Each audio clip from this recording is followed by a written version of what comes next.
Have you heard of the glue or gum ATM scam?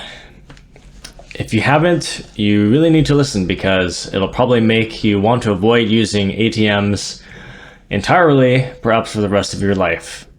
So I actually know a guy who hasn't touched an ATM in 15 years, and he only goes inside the bank when he needs cash, and he deliberately avoids ATMs partially for this purpose. I mean, because of this problem.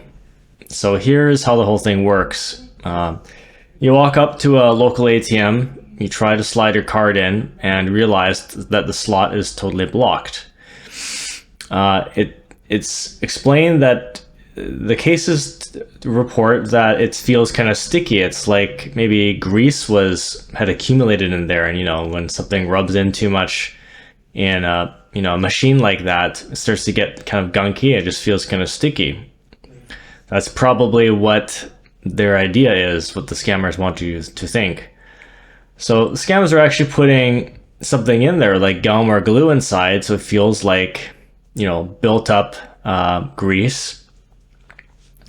And people usually don't pay much attention and just assume that the machine has become dirty and needs to be fixed in that area, in that slot. So then a person standing behind you, they walk up right around the time that you approach, and they just look like they're just waiting their turn when really they've been waiting for you.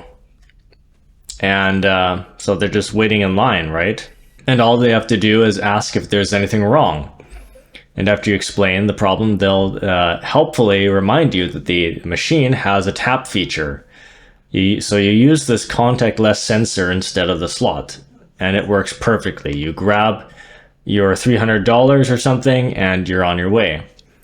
But the con that starts a day or two later here is when you check your account and to see that actually it's not $300 that was withdrawn, it's like $1,000 or something. So when you call the bank, they'll tell you that your card and PIN were used for the transaction, but when they review further, it reveals that that good Samaritan behind you was actually the one who took the extra $700. So the scammer puts the glue in the slot and hangs around acting like a normal customer.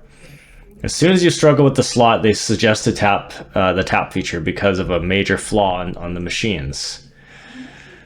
So this is the thing that they're taking advantage of here, right?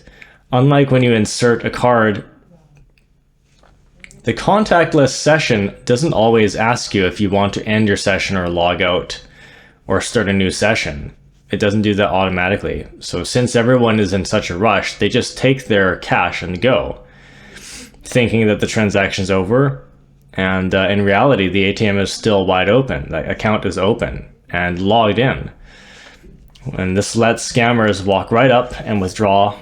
They'll just start playing with your account, basically. So it's active. That account is active, and they can just withdraw the maximum amount possible. So here are a few takeaways. First, just consider avoiding ATM machines completely. You don't really need them, right? If you can manage your money well, you can get cash during the day from the teller. The second thing is stop using debit cards because actually they're full of restrictions and hassles, and the banks give you a really hard time when you misuse them, and lots of charges and stuff. So it's actually better to use a credit for your daily spending when you're not using cash. The third thing is if someone is acting overly friendly or just loitering near an ATM, you need to be on high alert. So because they could be also just talking to you as a distraction. They might just want to rob you in another way. They might just distract you so someone else can come along and do something.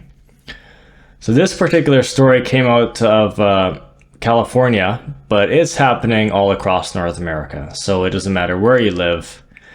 Now that you're aware of how this works, hopefully you'll never fall victim to it, and hopefully it hasn't happened to you already.